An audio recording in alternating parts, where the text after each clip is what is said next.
Hi guys, thank you so much for watching my channel The Witty Turtle, and today we are going to continue with the chapter overheads. और last class में हम लोगों ने complete कर लिया था कि what are the methods of secondary distribution, और आज हम लोग पढ़ेंगे what are the limitations of apportionment. ठीक है, एलोकेशन हम लोगों ने पढ़ लिया है, अपॉर्शनमेंट भी पढ़ लिया है. आज हम लोग पढ़ेंगे कि ऐसा क्या चीज़ें हैं, ऐसे कौन से फैक्टर्स हैं जो अपॉर्शनमेंट ओवरकम नहीं कर सकती. ठीक है, जब हम लोगों ने पढ़ा था कौन से methods are there for apportionment, so हम लोगों ने एक वर्ड, एक फ्रेज का इस्तेमाल बहुत ज़्यादा किया था, दैट इज सूटेबल बेसिस. ठीक है, हम जैसे भी एक ओवरहेड को अपॉर्शन करेंगे that has to be done according to a suitable basis. Basis जो भी हम सिलेक्ट करते हैं ना, वो हमेशा ही एक अप्रॉक्सीमेशन पर बेस्ड होता है. ठीक है, जो डेटा हम लोग यूज़ करते हैं वो अप्रॉक्सीमेटेड डेटा होता है, जिससे हम लोग एनालिसिस करते हैं, कंट्रोल करते हैं और डिसीजन मेकिंग करते हैं. ये कोई फुल फ्लेज डेटा नहीं होता है. एक अप्रॉक्स हम लोग एक अपना ही एस्टिमेट लगाते हैं और उस हिसाब से एक बेसिस तय करते हैं और उसके हिसाब से एनालिसिस, कंट्रोल, डिसीजन मेकिंग जो भी करना रहता है वो करते हैं. तो ना, क्योंकि ये अप्रॉक्सीमेटेड डेटा है तो इसीलिए इसका जो रिजल्ट है, हम लोग इसके रिजल्ट का कोई गारंटी नहीं ले सकते हैं कि ये एकदम एक्यूरेट है. ठीक है, इसीलिए one has to be very careful in relating the cost data to cost center और cost unit. जब भी हम लोग कॉस्ट डेटा को रिलेट करेंगे विथ अ कॉस्ट सेंटर और a cost unit, it has to be, we have to be very careful. और the natural relation of most of the indirect cost is to a time period. जितने भी overheads होते हैं, जितने भी indirect cost होते हैं हमारे पास, वो सब ना पीरियड कॉस्ट होते हैं. वो सब एक पर्टिकुलर पीरियड के लिए होते हैं.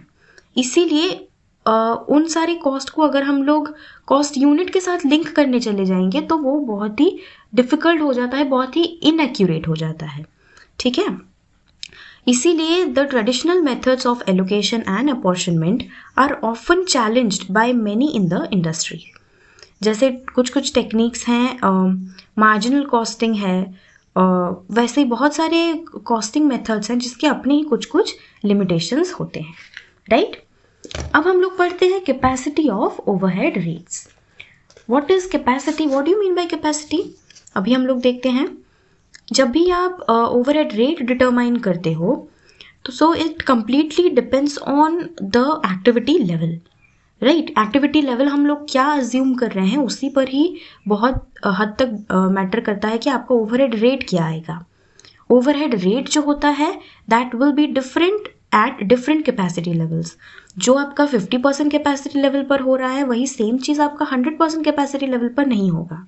इसीलिए efficient utilisation of capacity is desirable both for society and management. अब कैसे आपके पास जो भी कैपेसिटी है, चाहे वो 80% है, चाहे वो 90% है या फिर 95% है, उस कैपेसिटी को आप कितना एफिशिएंटली यूटिलाइज करते हो वो मैटर करता है लॉन्ग रन में for both society and management.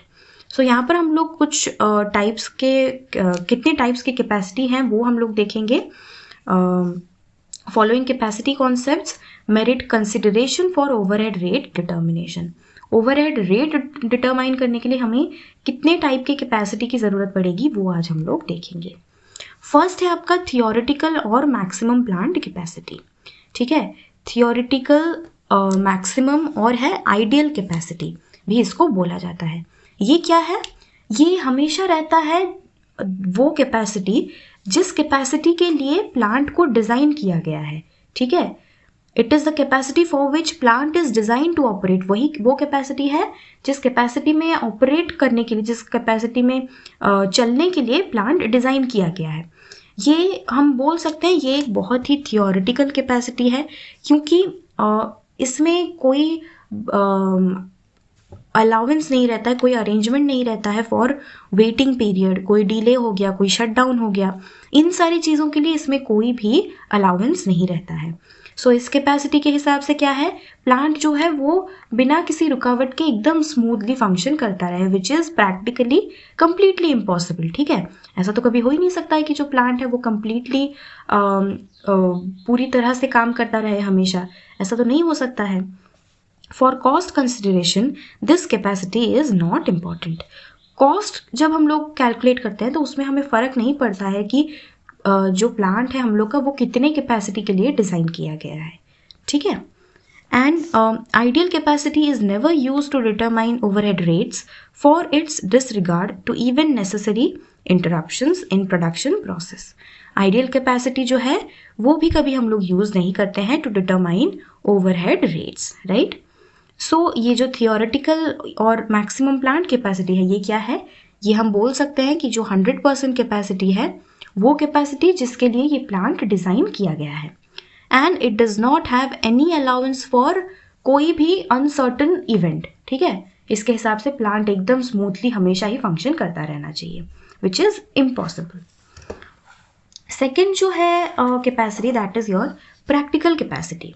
अब नाम से क्या लग रहा है, पहला वाला था थियोरेटिकल, थियोरेटिकल मतलब वो एकदम बुकिश वाला चीज़ था। अब नेक्स्ट आ रहा है प्रैक्टिकल कैपेसिटी। प्रैक्टिकल कैपेसिटी बोलता है इसमें कुछ कुछ अनअवॉइडेबल इंटरप्शंस के लिए अलाउंस दिया जाता है, ठीक है।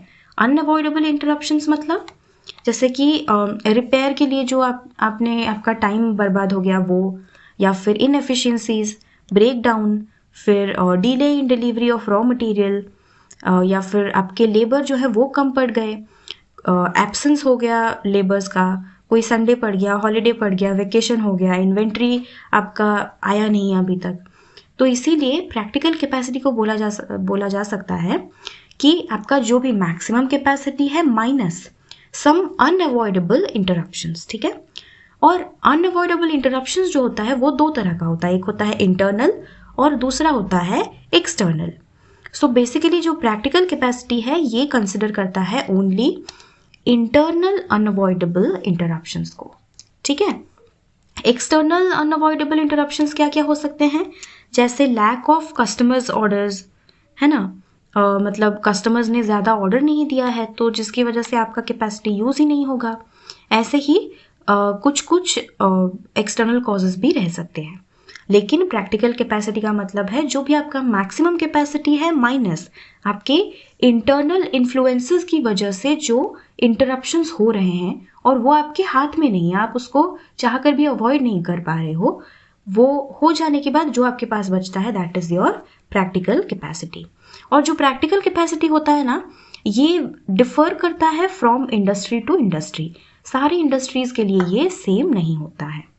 और क्या है, और इसको हम लोग बोल सकते हैं कि प्रैक्टिकल कैपेसिटी जो है ये रेंज करता है किसके बीच, 75% से 85% के बीच में ये जो प्रैक्टिकल कैपेसिटी है ये रेंज करता है।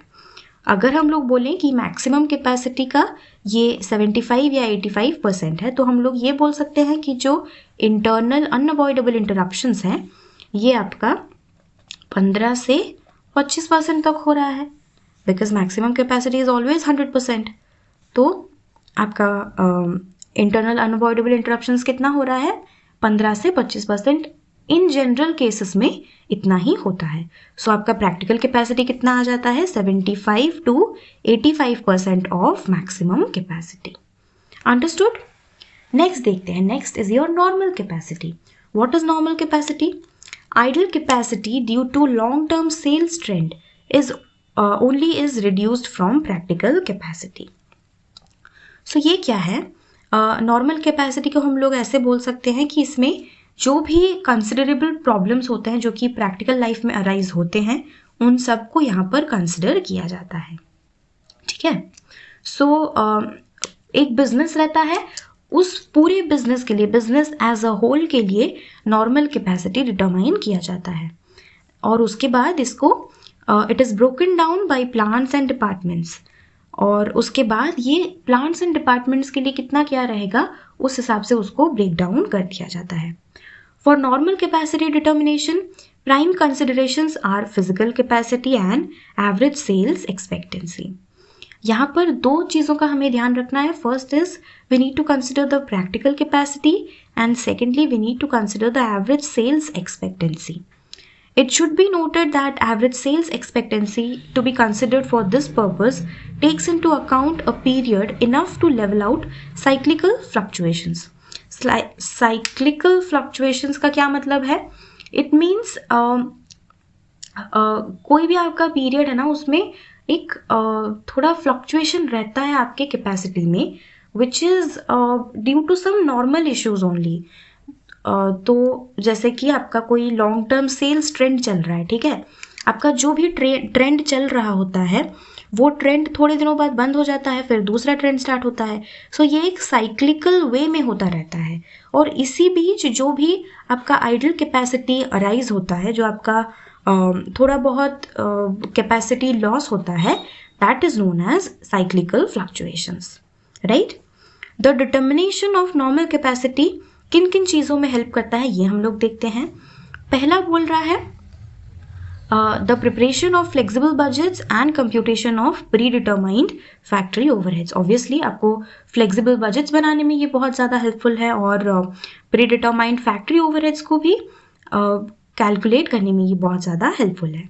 सेकेंड क्या है, यूज़ ऑफ स्टैंडर्ड कॉस्टिंग। इसमें आप स्टैंडर्ड कॉस्टिंग का भी यूज़ कर सकते हैं, और it also helps in estimating the sales price. फिर है प्रोडक्शन को जब आप शेड्यूल करते हो, उसमें भी दिस इज़ वेरी इंपॉर्टेंट। फिर क्या है, inventory valuation, determination of break even point and controlling cost, right. So normal capacity क्या है, नॉर्मल कैपेसिटी है आपका जब आप प्रैक्टिकल कैपेसिटी से माइनस कर दो वो idle capacity which is due to long term sales trend, तो उसको क्या बोला जाता है, उसको बोला जाता है नॉर्मल कैपेसिटी। इसके बाद आपको बुक में दिया है what are the importance of determining normal capacity. वही सेम चीज़ें जो हमने यहाँ पर पढ़ा है, 7 पॉइंट्स, वही चीज़ें यहाँ पर आपको बोली है। अब आप ये खुद भी पढ़कर समझ सकते हैं। नेक्स्ट जो हम लोग पढ़ने वाले हैं that is capacity based on sales expectancy, right. So ये क्या है, जो कैपेसिटी हम लोग डिटरमाइन करते हैं ना, वो मे भी बेस्ड हो सकता है on sales expectancy for the year. What is sales expectancy, मतलब कितना आपका सेल्स होने वाला है, या फिर आप कितना, how much sales you are expecting to be happen. So इसीलिए ना नॉर्मल कैपेसिटी और capacity based on sales expectancy में क्या डिफरेंस है, ये हमें अच्छे से समझना बहुत ज़रूरी है। नॉर्मल कैपेसिटी क्या है, अभी अभी हम लोगों ने पढ़ा, what is that, practical capacity minus idle capacity due to long term sales trend. तो नॉर्मल कैपेसिटी जो है ये बेस्ड किस चीज़ पर है, long term trend analysis of sales पर बेस्ड है, ठीक है।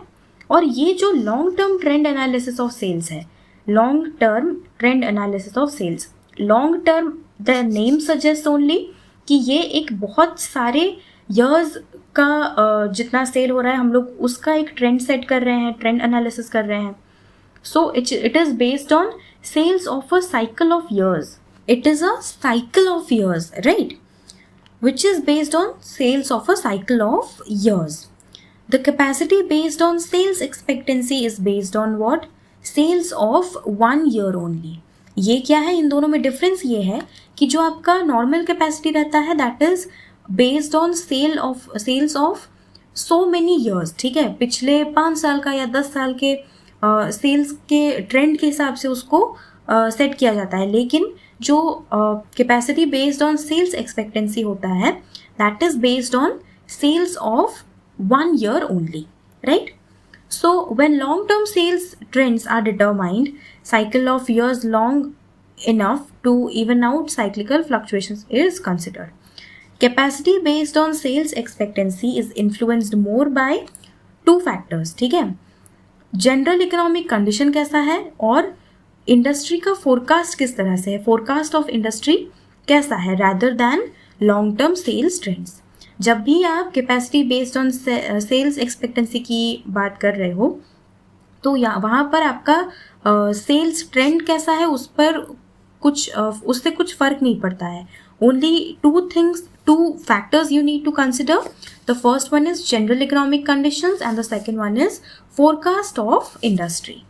ठीक है, यहाँ पर और कुछ हमें बोल रहा है, the main advantages of determining overhead rate based on sales expectancy are overhead rate is linked with actual sales expectancy. Obviously पहला जो advantage है to determine overhead rate वो क्या है, overhead रेट जो है that is linked with actual sales expectancy, right?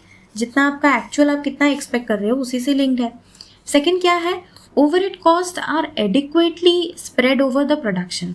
Overhead का जो भी कॉस्ट आ रहा है वो आपका प्रोडक्शन जिस रेट में हो रहा है, प्रोडक्शन जितने यूनिट्स का हो रहा है उस पर एडिक्वेटली स्प्रेड है, मतलब इवनली स्प्रेड आउट हो सकता है. थर्ड है, overhead rate determined for this purpose is very useful for making decisions like price fixation. Price fixation और भी बहुत सारे एलिमेंट्स के बारे में आपको जब भी डिसीजन लेना होता है सो उस केस में भी capacity based on sales expectancy के हिसाब से जो ओवरहेड रेट डिटरमाइन किया गया रहता है वो बहुत ही ज़्यादा हेल्पफुल रहता है, राइट? नेक्स्ट देखते हैं. नेक्स्ट हमें बोल रहा है क्या, idle capacity and access capacity. So what is idle capacity? हम लोग अगर प्रैक्टिकल कैपेसिटी की बात करें तो इवन दो उसमें आपको बहुत सारे अलाउंसेस दिए जाते हैं, अलाउंस टू अनअवॉइडेबल इंटरप्शंस, लेकिन फिर भी practical capacity is not normally fully achieved. ये आपका एक फुल फ्लेज्ड कैपेसिटी नहीं है, ठीक है? Some losses due to idleness of workers and plant facilities to occur even in most carefully administered companies. बहुत सारे कंपनीज होते हैं जो कि बहुत ही प्रॉपर एडमिनिस्ट्रेशन रहता है उनका, बट स्टिल वहाँ पर वर्कर्स आइडल रहते हैं. प्लांट का जो फैसिलिटी है उसमें भी कुछ दिक्कत आती है जिसकी वजह से उन्हें कुछ लॉस अराइज करना, उनके कंपनी में लॉस अराइज होता है. These losses are not taken into account for determining the practical capacity. Because for the purpose of determining practical capacity, only unavoidable interruptions are considered. तो ये जो idleness arise होता है, क्योंकि ये नॉर्मल है, ये आपके नॉर्मल जो प्रोडक्शन प्रोसेस है आपका उसी के ही अंडर में आता है. सो इसीलिए ये जो है ना प्रैक्टिकल कैपेसिटी में इन सारे लॉसेस को कंसिडर नहीं किया जाता है. Hence the difference between practical capacity and normal capacity, that is the capacity based on long term sales expectancy is the idle capacity. इन दोनों में प्रैक्टिकल और नॉर्मल कैपेसिटी में एक ही डिफरेंस रहता है, that is known as what, your idle capacity, ठीक है? However, if actual capacity happens to be different from capacity based on sales expectancy, the ideal capacity will represent difference between practical capacity and actual capacity. तो उन cases में जहाँ पर actual capacity आपके sales expectancy वाले capacity से अलग होता है, तो उस केस में practical और actual capacity के बीच में जो difference आता है उसको भी हम ideal capacity ही बोलते हैं. Idle capacity is that part of practical capacity which is not utilized due to factors like temporary lack of orders, bottlenecks and machine breakdowns. ठीक है? यहाँ पर और क्या बोल रहा है? Idle capacity is different from excess capacity. Excess capacity क्या होता है? यहाँ पर हम लोग देखते हैं, यहाँ पर बोल रहा है idle capacity वो होता है जो कि एक temporary idleness होता है which is due to irregular interruptions, ठीक है? जो अबनॉर्मल या फिर इरेगुलर इंटरप्शंस होते हैं which is may be due to idleness of available resources या फिर ऐसे रीजंस के लिए जो आपका कैपेसिटी आइडल हो जाता है, that is known as your idle capacity. But what is excess capacity?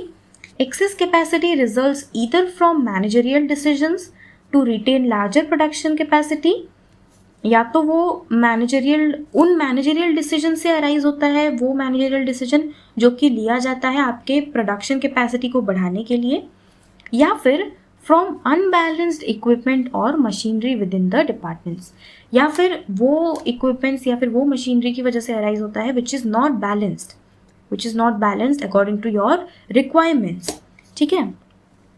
Excess capacity refers to that portion of practical capacity which is available but no attempt is made for its utilization for strategic or other reasons. So ये वाला जो अभी बोला ये हम लोग ज़्यादा अच्छे समझ सकते हैं. Excess capacity हम किसको बोलते हैं?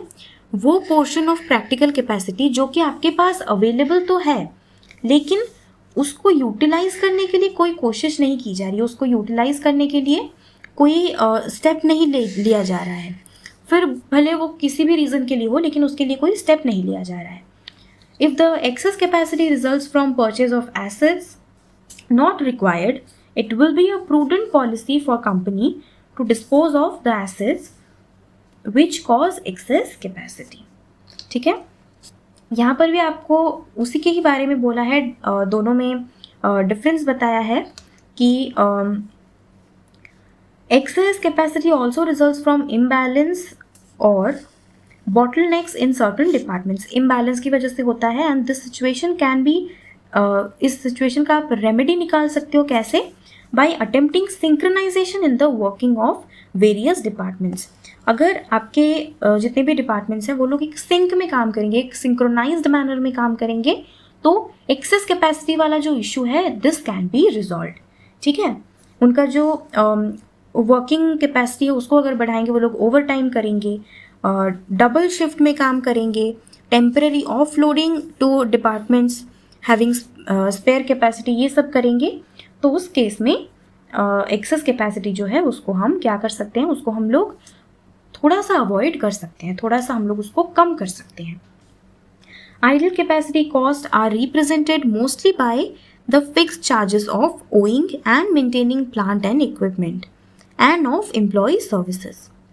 तो ये जो आइडल कैपेसिटी कॉस्ट है ये क्या चीज़ को मोस्टली रिप्रेजेंट करता है? जो हम लोग प्लांट एंड मशीनरी को हम लोग मेंटेन करते हैं, उसको हम अक्वायर करते हैं, उसके जो फिक्स्ड चार्जेस हमें लगते हैं उसके बेसिस पर आइडल कैपेसिटी जो है वो रिप्रेजेंट होता है. Which are not used to their maximum potential. वो प्लांट एंड मशीनरी जो कि उसके मैक्सिमम पोटेंशियल, उसके 100% पोटेंशियल तक यूज़ नहीं हो पाता है, वो अपना जो ऑप्टिमम कैपेसिटी है वो अचीव नहीं कर पाता है. सो उसके लिए ये जो आइडल कैपेसिटी अराइज होता है, इसके कुछ कुछ प्रिंसिपल रीजंस हैं, प्रिंसिपल कॉजेज हैं. तो देखते हैं क्या क्या प्रिंसिपल कॉजेज हैं. पहला बोल रहा है कि प्रोडक्शन कॉजेज. ठीक है, प्रोडक्शन कॉजेज जनरली किस चीज़ से होता है?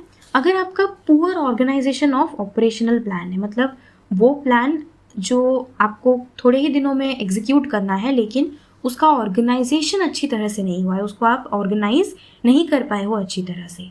ठीक है, तो उस केसेस में ये जो प्रोडक्शन कॉज है यहीं से अराइज होता है. तो ऐसे कौन से प्रोडक्शन कॉजेज हैं देखते हैं. पहला है रेपिटेटिव मशीन एडजस्टमेंट.